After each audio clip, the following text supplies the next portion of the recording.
On September 3, 1897, a 12-year-old black girl named Lydia Johnson walked into the offices of the American Philosophical Society in Philadelphia and proceeded to solve a mathematical problem that had stumped the organization's most accomplished scholars for 3 months.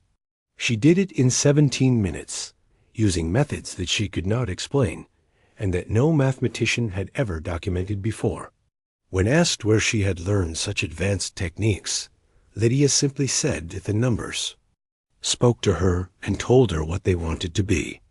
Over the next 2 years, Lydia Johnson would demonstrate abilities that defied every scientific understanding of human intelligence, solving problems in mathematics, physics, and linguistics that should have been impossible for someone with her minimal formal education, and that challenged fundamental assumptions about race, intelligence, and the limits of human capability.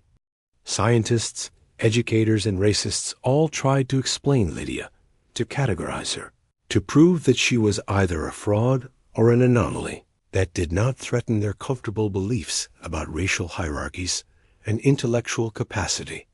But Lydia's abilities were real, documented by dozens of witnesses, and completely inexplicable by the scientific frameworks of her time or ours. Before we descend into this story of genius, prejudice, and the mystery of human potential, hit that subscribe button right now, smash the notification bell, and drop your state in the comments below.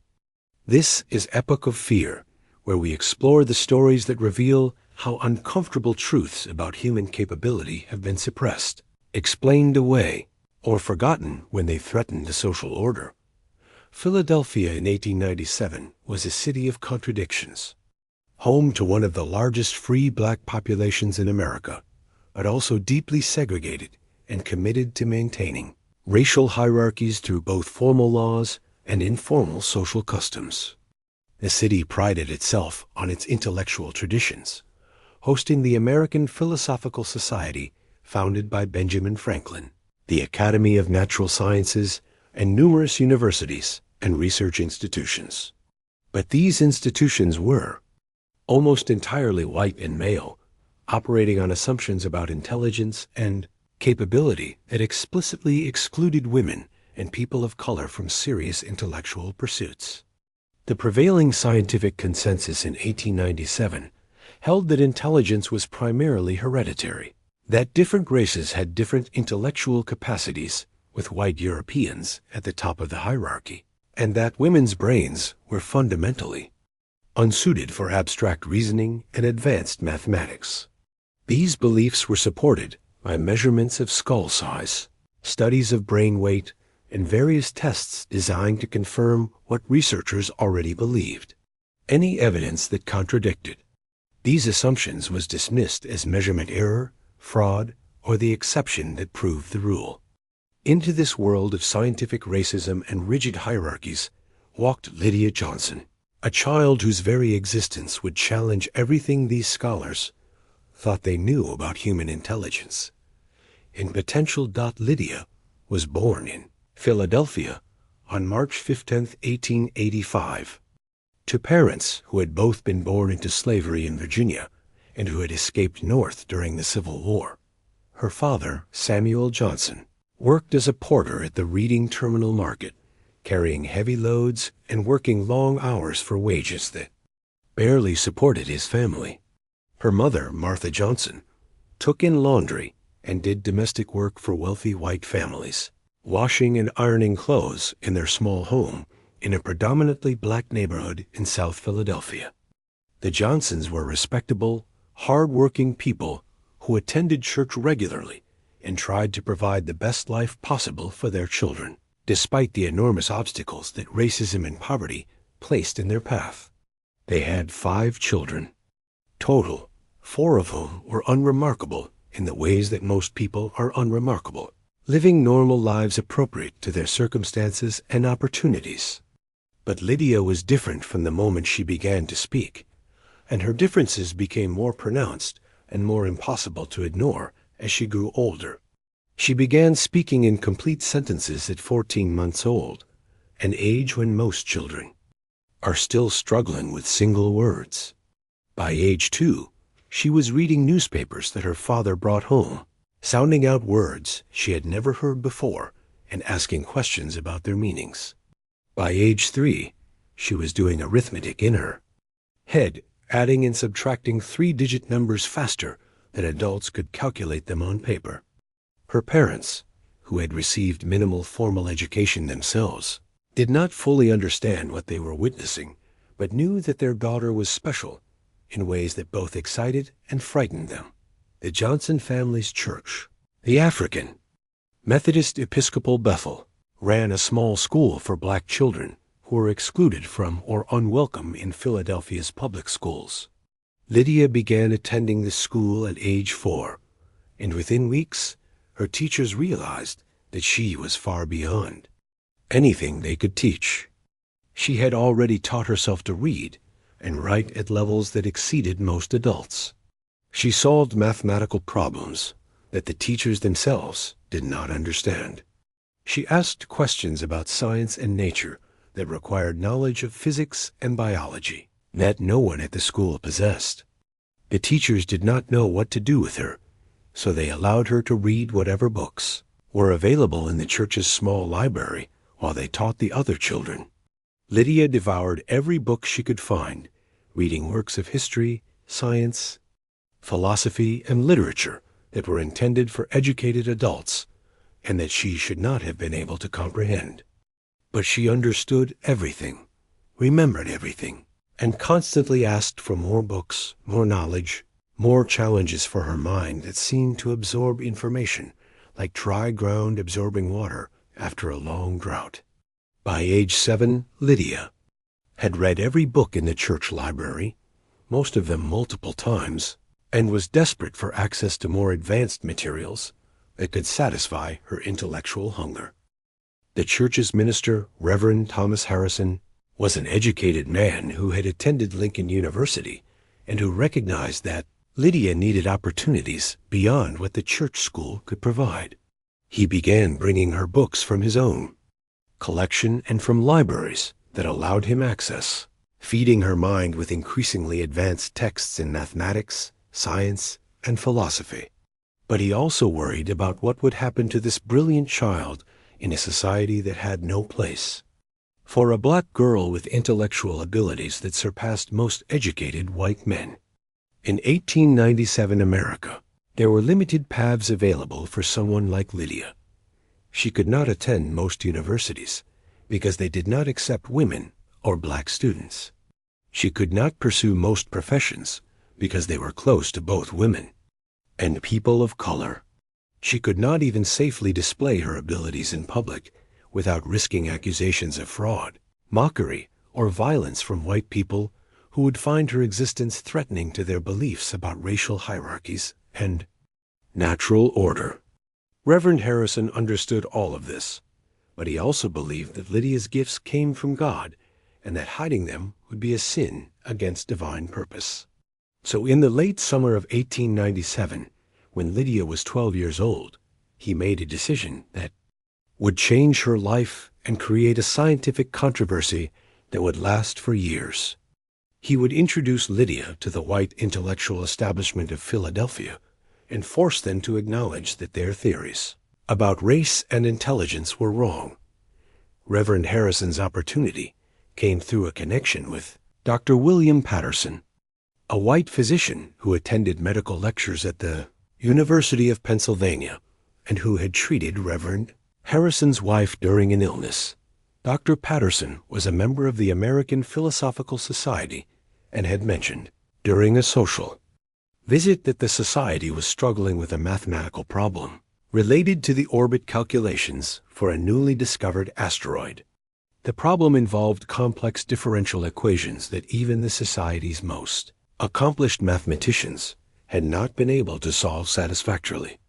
Reverend Harrison, knowing that Lydia had been teaching herself advanced mathematics from books he had provided, asked if he might show the problem to a young student who had demonstrated unusual mathematical aptitude. Dr. Patterson, amused by the idea that a student from a church school might solve something that had stumped university professors, agreed to write out the problem and give it to Reverend Harrison to present to his mysterious prodigy. He expected nothing to come of it and forgot about the conversation almost immediately. 3 days later, Reverend Harrison returned with a solution written in neat handwriting on 2 sheets of paper, accompanied by a 12-year-old black girl who he introduced as Lydia Johnson, the person who had solved the problem. Dr. Patterson was skeptical immediately, assuming that Reverend Harrison had somehow obtained the solution from an actual mathematician and was perpetrating a hoax for reasons Patterson could not fathom. But when he examined the solution carefully, he realized that it was not only correct, but used mathematical approaches that were original, and that he had never seen before. Lydia had not solved the problem using conventional methods, but had somehow intuited a completely new technique that simplified the equations dramatically and produced a more elegant result than what the Society's mathematicians had been. ATTEMPTING Dr. Patterson questioned Lydia extensively about her solution, asking her to explain her methods and justify each step of her work. Lydia explained calmly and clearly, using language that demonstrated deep understanding of mathematical principles, but also describing intuitions and insights that she could not fully articulate in conventional mathematical terms.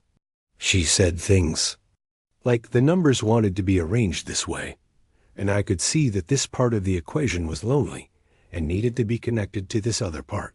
That sounded more like poetry than mathematics, but that, when examined carefully, represented genuine insights into mathematical relationships.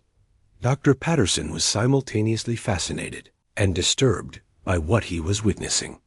Here was a 12-year-old black girl with minimal formal education who had just solved a problem that had defeated some of the best mathematicians in Philadelphia. And she had done it using methods that seemed to combine rigorous logic with something that looked almost like mystical intuition.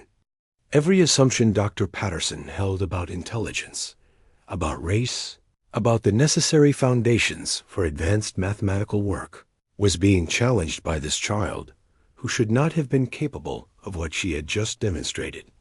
He asked her about her education, and Lydia explained that she had taught herself mathematics from books, that no one had ever formally instructed her in advanced techniques, and that most of what she knew had simply made sense to her when she read it or thought about it. This should have been impossible, but the evidence was sitting in front of him in the form of a correct solution to an unsolved problem, and a child who could explain sophisticated mathematical concepts with perfect clarity. Dr. Patterson made a decision that would have profound consequences for Lydia and for the scientific community's understanding of human intelligence. He brought Lydia to the American Philosophical Society and asked her to present her solution to the same mathematicians who had been working on the problem for months. The Society's members were shocked and skeptical when they saw who had supposedly solved their problem. A black child, female, with no formal education or credentials, claiming to have succeeded where they had failed. The room was filled with hostility and disbelief before Lydia even began speaking. But she walked to the blackboard with quiet confidence and began explaining her solution, writing equations and drawing diagrams that illustrated her reasoning. Within minutes, the hostility began to shift to confusion, and within 10 minutes, it had shifted to astonishment. Lydia was not just reciting a solution she had memorized, but was genuinely understanding and explaining complex mathematics, answering questions posed by the Society's members, and demonstrating insights that none of them had considered. The solution was verified as correct using Lydia's innovative methods, and the Society found itself confronting an impossible situation. They had just witnessed a black child outperform their most educated members in a field that required years of advanced study, and that was supposedly beyond the capability of her race and gender. The response to Lydia's demonstration was divided and revealed the deep conflicts between scientific evidence and social prejudice that characterized the late 19th century. Some members of the American Philosophical Society were genuinely excited by Lydia's abilities and wanted to study her further, to understand how someone with her background could have developed such extraordinary capabilities. They proposed testing her with additional problems, providing her with advanced mathematics texts, and documenting her methods to determine if she represented a new understanding of how mathematical genius could develop. But other members were deeply threatened by what Lydia represented and immediately began trying to explain her away or discredit her achievement. They suggested that she had somehow been coached or that someone else had actually solved the problem, and she was merely presenting their work. They proposed that her solution, while correct, was probably an accident or a lucky guess rather than genuine understanding. They argued that a single success proved nothing, and that sustained testing would reveal her to be a fraud or a savant with limited abilities outside of narrow mathematical tricks. These members, who included some of the society's most prominent scholars, were committed to maintaining their beliefs about racial hierarchies and could not accept that a black child had capabilities that exceeded their own. The society ultimately decided to conduct a series of tests to determine the true extent and nature of Lydia's abilities. But this decision was driven as much by a desire to discredit her as by genuine scientific curiosity. Over the next 6 months, from September 1897 through March 1898, Lydia was subjected to the most comprehensive testing of intellectual ability that had ever been conducted on a single individual. Scientists, mathematicians, linguists, and psychologists from various institutions in Philadelphia and beyond came to examine her, to challenge her, and to try to understand or explain what they were witnessing. The tests began with mathematics, the field where she had first demonstrated her abilities. Lydia was given increasingly complex problems in algebra, geometry, calculus, and theoretical mathematics.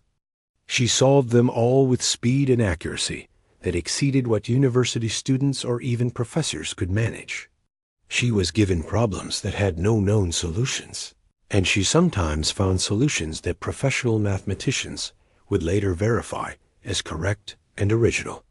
She was tested in multiple mathematical domains simultaneously, given problems in different areas, and asked to work on them concurrently. And she managed this mental juggling with apparent ease.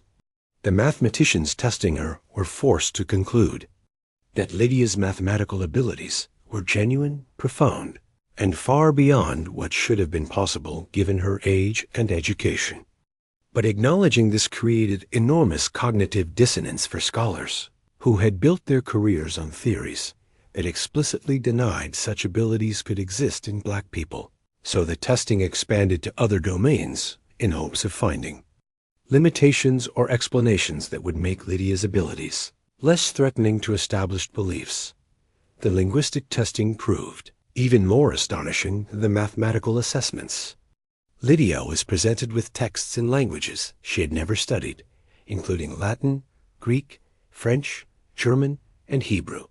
She was able to begin translating these texts after minimal exposure to their basic grammar and vocabulary, using pattern recognition and logical deduction to understand linguistic structures that normally required years of study to master. Within days of first encountering Latin, she was reading Virgil and Cicero with comprehension that matched classical scholars. Within a week of beginning Greek, she was translating Homer and discussing subtle points of ancient Greek grammar that confused many university professors. The linguists testing her could not explain how she was doing this.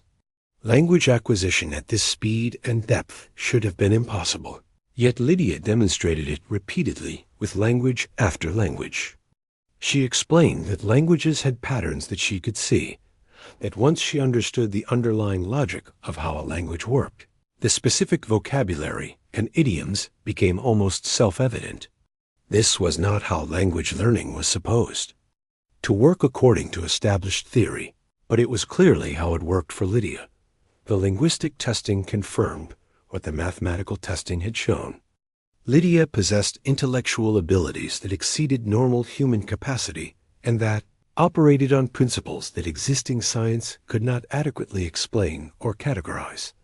The psychological and cognitive testing attempted to find some explanation for Lydia's abilities that would preserve existing theories about intelligence and racial capability.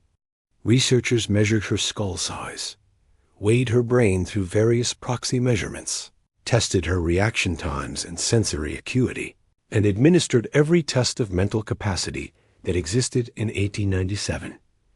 They were looking for some physical or physiological explanation that would make Lydia an exception rather than evidence against racial theories of intelligence. Perhaps her brain was unusually large for someone of her race. Perhaps she had some unique neural structure that gave her advantages that other black people lacked.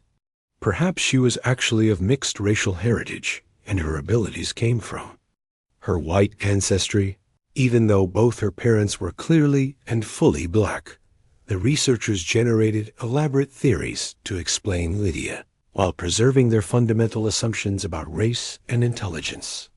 But every test they conducted produced results that contradicted their theories. Lydia's skull size was perfectly normal for a 12-year-old black girl.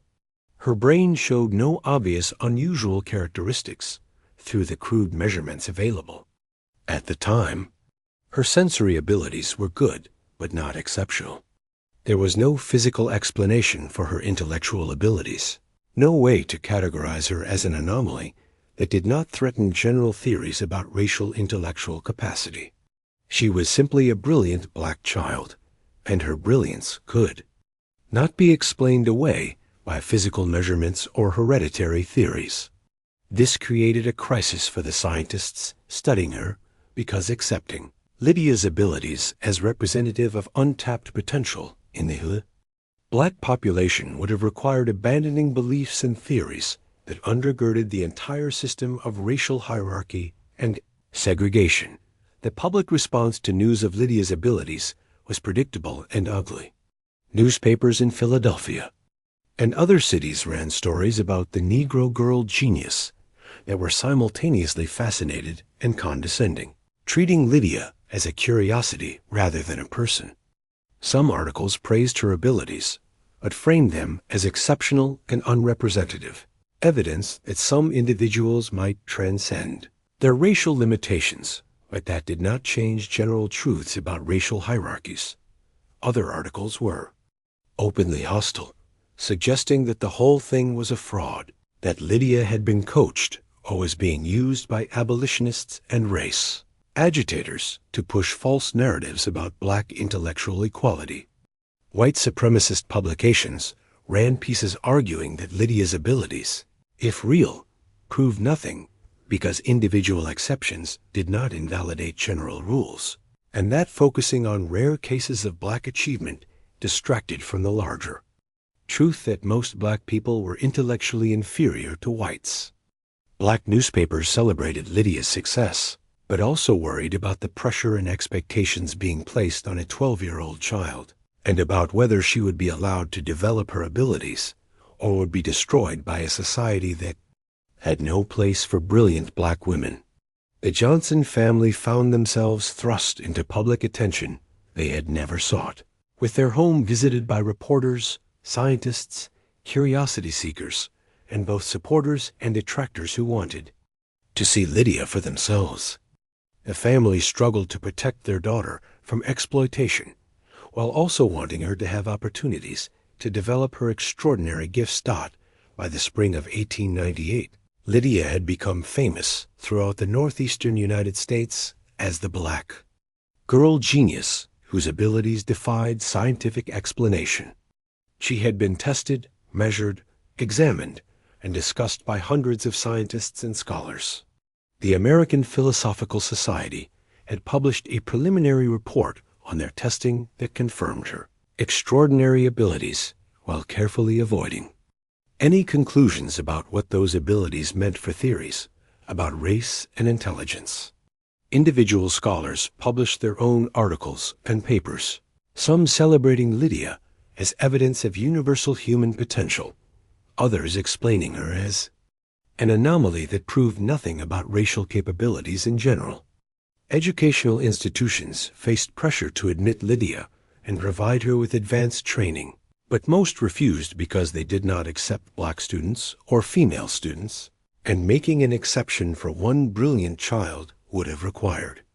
Acknowledging that their exclusionary policies were based on prejudice rather than legitimate assessment of capability.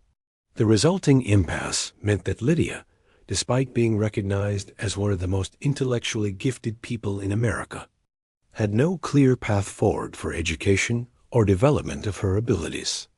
She had outgrown everything that church school could provide, but she could not access the universities and research institutions that could have challenged her mind and allowed her to contribute to scientific and mathematical advancement.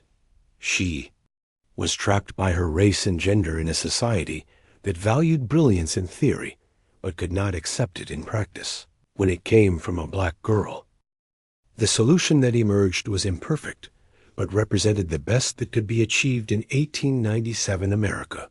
A group of progressive white scholars, some genuinely committed to racial equality and others motivated by scientific curiosity, established a private tutorial program for Lydia.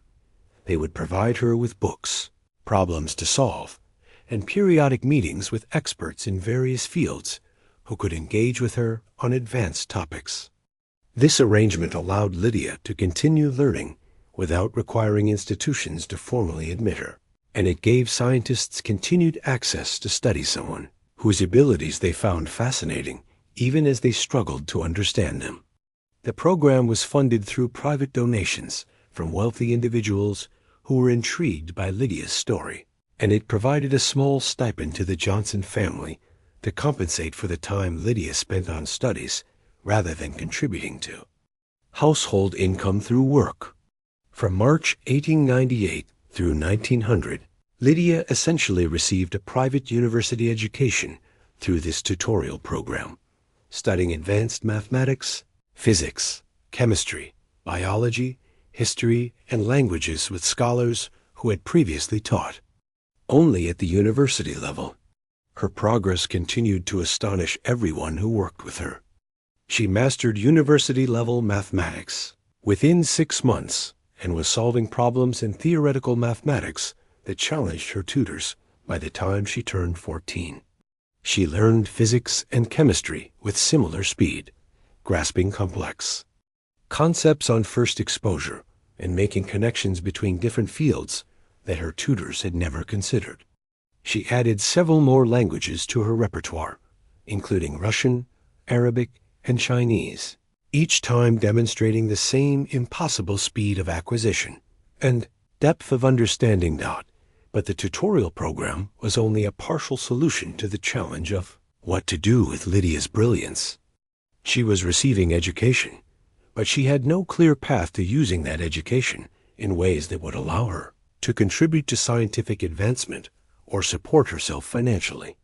In 1900, at age 15, Lydia was as educated as most university professors, but she could not get a university position because she was black and female. She could not publish in most scientific journals under her own name because editors would not accept submissions from someone of her race and gender. She could not give public lectures or present at scientific conferences because the professional organizations that hosted such events excluded black people and women. She was perhaps the most brilliant mathematical and scientific mind in America, and she was essentially locked out of every legitimate avenue for using and sharing her knowledge. The contradiction was so stark that even some white scholars who had previously defended racial hierarchies began to recognize that something was fundamentally wrong with a system that could produce and then waste such extraordinary talent simply because of the accident of birth that made Lydia black and female.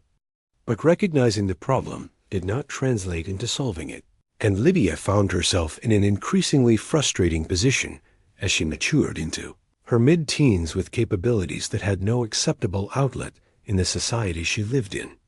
The crisis came in 1901 when Lydia was 16 years old and had reached a breaking point with her situation. She had been patient. She had been gracious. She had accepted the limitations placed on her and worked within the restricted opportunities available. But she had also been growing increasingly aware that her brilliant mind was being wasted. That problems she could solve were going unsolved because she was not allowed to work on them. That discoveries she could make were not being made because she could not access the resources and institutions where such work happened.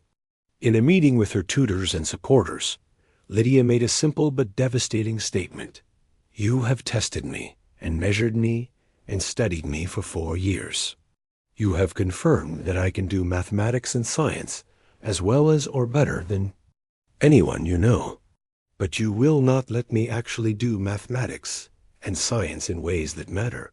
You keep me as a curiosity, someone to examine and marvel at, but not someone to take seriously as a colleague or scholar. This is not education. This is captivity." Her statement forced the scholars working with her to confront the hypocrisy of their situation. They had celebrated Lydia's abilities in private, but had not fought to change the systems that excluded her from legitimate participation in scientific work. They had treated her as an interesting anomaly rather than as a colleague deserving of equal treatment and opportunity. Some of them were genuinely ashamed when confronted with this truth. Others became defensive, arguing that they were doing everything possible within the constraints of their society, and that Lydia should be grateful for the opportunities she had been given rather than demanding more than was realistic. The resolution of this crisis took an unexpected form. Dr. William Patterson, the physician who had first brought Lydia to the American Philosophical Society's attention, proposed that Lydia be sent to Europe, specifically to Germany, where universities had recently begun admitting women, and where racial attitudes, while still prejudiced, were different enough from American racism that a brilliant black woman might have opportunities that were impossible in the United States. He offered to fund this himself, to arrange for Lydia to attend the University of Göttingen, which had one of the strongest mathematics programs in the world, and which had admitted several female students in recent years. The proposal was risky and controversial. Lydia would be leaving her family and traveling to a foreign country where she knew no one and did not speak the language. She would face prejudice and hostility in Germany, just as she had in America, though perhaps in different forms. She would be completely dependent on Dr. Patterson's financial support and on the willingness of German professors to accept her as a student. But the alternative was to remain in Philadelphia with no realistic prospect of ever using her abilities in meaningful ways, and both Lydia and her family decided that the risk was worth taking. In September 1901, 16-year-old Lydia Johnson boarded a steamship to Germany, carrying letters of introduction from American scholars and hoping to find in Europe the opportunities that America had denied her. Her departure was covered extensively in both black and white newspapers, with some articles celebrating her as a trailblazer and others predicting that she would fail and prove that black people did not belong in advanced intellectual pursuits. Lydia's time in Germany from 1901 to 1904 was transformative but difficult. The University of Göttingen accepted her as a student after reviewing her credentials and testing her knowledge, which was far beyond what most incoming students possessed. She was enrolled directly into advanced mathematics courses normally, reserved for graduate students, and she thrived academically, quickly becoming known among the faculty as one of the most brilliant students the university had ever seen. Her professors, including some of the most distinguished mathematicians in Europe, recognized her abilities and treated her with respect they would have given to any colleague, though some remained skeptical that a black woman could really be as capable as she seemed and suspected some kind of fraud or assistance. But Lydia proved herself repeatedly through examinations, original research, and solutions to problems that challenged even her professors. Within 2 years, She had completed what would normally be a 4-year undergraduate degree and had begun work on original mathematical research that would eventually be published in leading journals. However, her social situation was much more difficult than her academic success suggested. She was isolated, one of very few women and the only black person in her program. She faced constant scrutiny and prejudice from other students and from German society more broadly. She lived in boarding houses that often did not want to rent to her, ate in restaurants that served her reluctantly, if at all, and navigated a society that viewed her with a mixture of curiosity, condescension, and hostility. The loneliness and stress took a psychological toll that she rarely acknowledged publicly, but that was evident to the few people who knew her well. The climax of Lydia's German period came in 1904 when she completed and defended a doctoral dissertation in mathematics that solved several open problems in the field of number theory and introduced new techniques that other mathematicians would build on for decades. The defense was attended by faculty from across the university and by observers who had heard about the brilliant black woman mathematician and wanted to see if she was really as capable as reports suggested. Lydia presented her research with clarity and confidence, answering questions from the examination committee and demonstrating mastery of her field. That would have been impressive for someone with years more experience. The committee unanimously approved her dissertation and awarded her a doctorate, making Lydia Johnson the first black woman to earn a Ph.D. in mathematics from a European university. The achievement was historic and should have opened doors for Lydia's future career. But even with a doctorate from a prestigious university, she found that opportunities remained limited.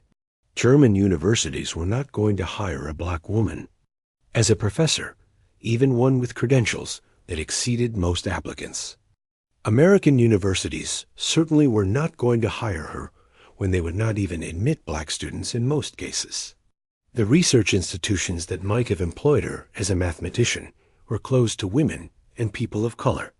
Lydia had proven that she could compete and excel at the highest levels of academic mathematics, but the systems that controlled access to mathematical careers would not let her participate. She had escaped one set of limitations only to run into another set that was different in detail, but similar in effect. Lydia returned to the United States in 1905, now Dr. Lydia Johnson, with a doctorate in mathematics from one of the world's leading universities. She was 20 years old, extraordinarily educated, and still black and female in a country that valued neither quality in combination. The story of her return and what she did next reveals both the resilience of human potential and the devastating waste that prejudice creates. Unable to find a position at any white university or research institution, Lydia took a teaching position at the Institute for Colored Youth in Philadelphia, a school for black students that would later become Cheney University.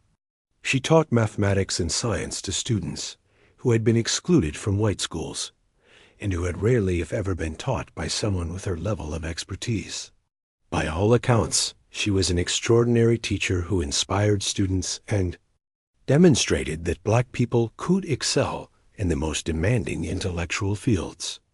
But she was also profoundly underutilized, teaching basic arithmetic and elementary science to students, when she was capable of contributing to the most advanced mathematical research in the world. She continued her own research when she could find time, writing papers that she submitted to mathematical journals, sometimes under her own name, and sometimes using male pseudonyms because editors were more likely to publish work they believed came from men. Some of her research was published and recognized as significant, though often without acknowledgement of her race or gender. Other work was rejected not because it lacked merit, but because the mathematical community could not accept that important. Contributions were coming from a black woman teaching at a small school for colored students. The tragedy of Lydia's story is not that she failed, but that she succeeded brilliantly and was still denied the recognition and opportunities that her abilities deserved. She lived until 1962, dying at age 77, having spent 60 years after her initial fame working in obscurity, teaching generations of black students, and continuing mathematical research that was rarely recognized during her lifetime. Her contributions to mathematics were real and significant, but many were credited to others or simply forgotten because the mathematical community did not keep track of work done by black women at colored schools.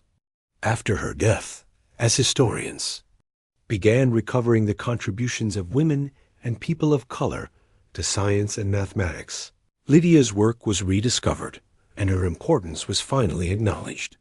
Mathematicians examining historical journals found papers attributed to male authors that used techniques Lydia had pioneered. Students she had taught came forward with stories of her brilliance and the inspiration she had provided. Documents from her time in Germany were uncovered showing that professors there had recognized her as one of the most gifted mathematical minds they had encountered. Slowly, over decades, Lydia Johnson's place in the history of mathematics was established, and she is now recognized as a pioneering figure who overcame extraordinary obstacles to make genuine contributions to her field. But this recognition came too late for Lydia herself to benefit from it, and it cannot undo the waste of having one of the brilliant minds of her generation largely sidelined because of racism and sexism.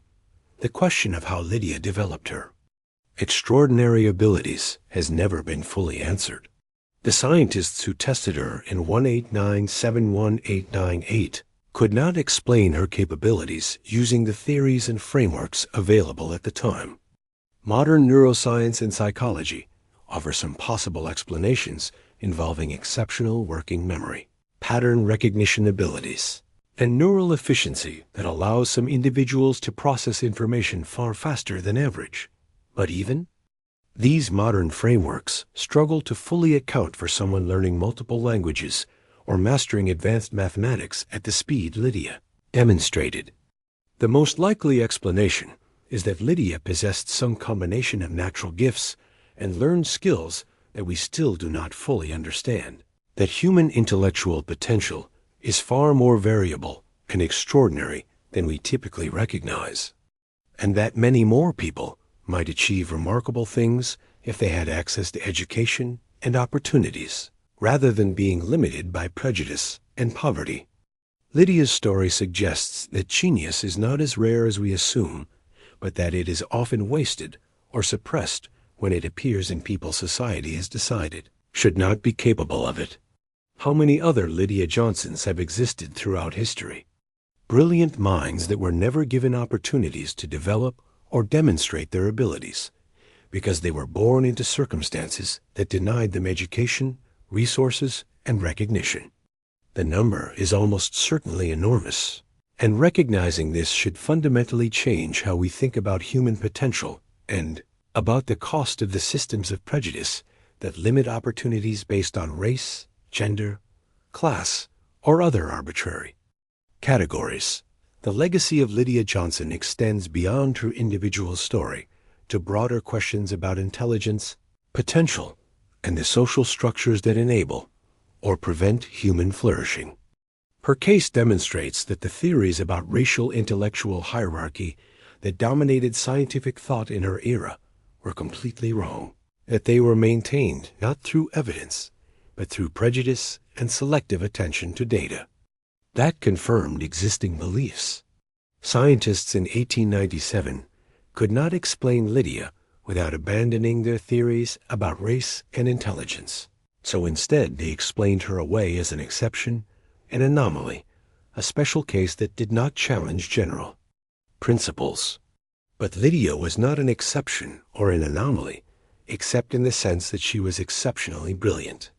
Her abilities came from the same human potential that exists in all people, and her race and gender were completely irrelevant to her intellectual capabilities. The scientists who studied her should have recognized this and should have used her case to challenge and ultimately abandon their racist theories. That they largely did not do this, That many of them managed to study Lydia's brilliance while maintaining their beliefs about black intellectual inferiority reveals how powerful prejudice can be in shaping even supposedly objective scientific investigation. People will perform extraordinary mental gymnastics to preserve beliefs that serve their interests and maintain their position in social hierarchies, even when evidence clearly contradicts those beliefs. The personal cost to Lydia of being brilliant in a society that could not accept her brilliance is difficult to fully calculate, but was clearly enormous. She spent her childhood being examined and tested like a specimen rather than being nurtured, and educated like a valued student. She spent her teenage years isolated in a foreign country, studying in an environment where she was never fully accepted or comfortable. She spent her adult life teaching at a level far below her capabilities, while watching less qualified white men occupy positions she deserved but could never access. She saw her research contributions ignored or attributed to others. She lived with the constant knowledge that her society viewed her as inferior, despite possessing abilities that exceeded most of the people who considered themselves her superiors. The psychological strain of this situation must have been crushing. Yet by all accounts, Lydia maintained her dignity, her commitment to education and research, and her determination to use her abilities to help others even when she could not fully use them for herself. This resilience and strength of character was perhaps as remarkable as her intellectual abilities, though it should never have been necessary. A just society would have recognized Lydia's gifts and provided her with every opportunity to develop and use them, and we would all have benefited from the contributions she could have made if she had been allowed to work at her full potential, rather than being limited by prejudice. Modern recognition of Lydia Johnson's contributions came primarily through the work of historians of science and mathematics who in the late 20th century began systematically recovering the stories of women and people of color whose achievements had been erased or minimized by historical records that focused on white men. These historians discovered Lydia's story through various sources, including the American Philosophical Society's archives, which contained detailed records of her testing, German university records that documented her doctorate and publications, from black newspapers and institutions that had followed her career, the mathematical papers she had published, some under her own name and some under pseudonyms, were identified and attributed to her. Students she had taught came forward with testimonials about her teaching and her influence on their lives. A more complete picture emerged of someone who had been one of the most brilliant mathematical minds of her generation, but who had been largely excluded from the mainstream mathematical community because of her race and gender. Modern mathematics departments and professional organizations now include Lydia Johnson in their histories of the field, and several awards and scholarships have been named in her honor. But this recognition, while important, cannot change the fundamental tragedy of her story or undo the waste of having someone with her abilities largely sidelined from the work she should have been doing. What do we learn from Lydia Johnson's story that remains relevant today? First, that human potential is far more broadly distributed than systems of privilege and prejudice acknowledge. Brilliance can emerge from any background, and limiting opportunities based on race, gender, class, or other arbitrary categories means wasting talent that could benefit everyone. Second, that scientific theories often reflect the prejudices of their time rather than objective truth, and that we should be skeptical of any theory that conveniently supports existing power structures and hierarchies. The scientists who studied Lydia had every opportunity to recognize that their theories about racial intellectual differences were wrong, but most chose to preserve their theories rather than accept evidence that challenged them. We should ask, what modern theories and beliefs serve similar functions today, protecting privilege while claiming to reflect natural or inevitable differences? Third, that individual exceptional achievement, while worthy of celebration, as not solve systemic problems. Lydia proved that black women could be brilliant mathematicians, but this proof did not open universities or research institutions to other black women, did not change the systems that excluded them, and did not prevent future generations from facing similar barriers. Real change requires not just proving that prejudices are wrong, but actually dismantling the systems built on those prejudices and creating new structures that provide genuine equality of opportunity. Fourth, that the psychological and emotional costs of being exceptional in a hostile environment are real and significant. Lydia's story is often framed as inspirational, and in many ways it is, but it is also tragic in its demonstration of how much brilliance and potential was wasted, how much suffering was inflicted, and how much society lost by failing to fully include and support someone with extraordinary gifts. The question of what Lydia Johnson could have achieved if she had been given full opportunities is unanswerable but haunting. Modern mathematicians who have studied her published work and the papers she left behind have concluded that she was working on problems and developing techniques that were decades ahead of her time, that she had insights into mathematical structures that other researchers would not discover until the mid-20th century, and that she could have made fundamental contributions to mathematics if she had been allowed to work freely and had her work properly recognized. She might have been one of the great mathematicians of the 20th century, someone whose name would be mentioned alongside the most celebrated figures in the field. Instead, she is a historical footnote being slowly recovered from obscurity. Known primarily to specialists in the history of mathematics and to people interested in the stories of brilliant women and people of color who overcame extraordinary obstacles. This is not to say that her teaching work was unimportant. Her influence on students was profound and valuable, and many of them went on to successful careers in science and mathematics, partly because of her inspiration and instruction. But she was capable of so much more, and preventing her from achieving it was a loss not just for her, but for all of us, who might have benefited from the mathematical discoveries she could have made. Remember Lydia Johnson. Remember the 12-year-old black girl who walked into the American Philosophical Society in 1897 and solved a problem that had stumped the scholars there for months. Remember the 16-year-old who traveled alone to Germany to pursue education that was denied her in her own country. Remember the 20-year-old who earned a doctorate in mathematics from one of the world's leading universities. Remember the teacher who spent decades inspiring students while conducting mathematical research in whatever time she could spare. Remember the brilliant mind that society tried to ignore, explain away, and limit, but that persisted anyway, making contributions that are only now being fully recognized.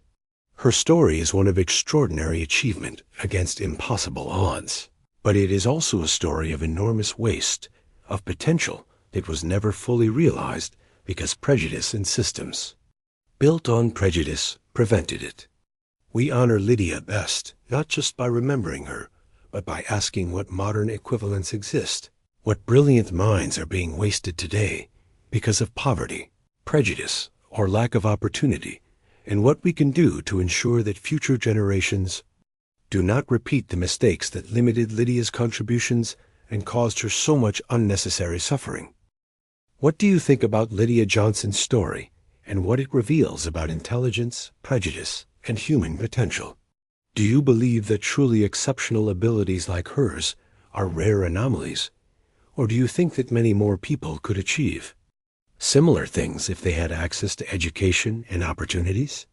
How should we balance celebrating individual achievement with recognizing the systemic barriers that prevent most people from achieving their potential? And what responsibility do we have today to identify and nurture talent wherever it appears, regardless of the circumstances of birth that our society still uses to limit opportunities? Leave your thoughts in the comments below.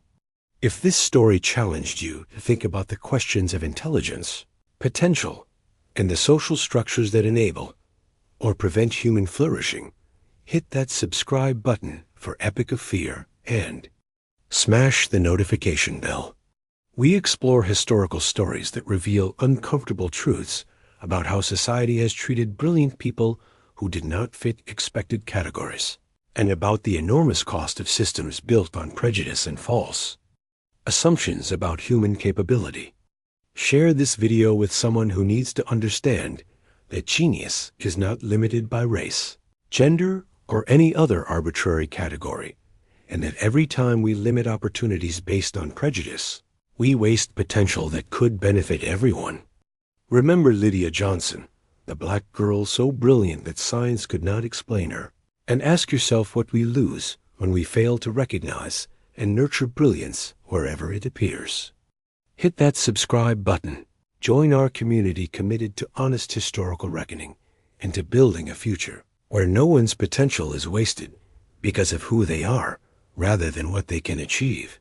And I will see you in the next investigation.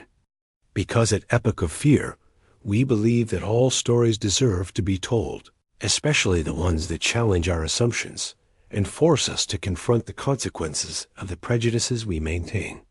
Remember Lydia,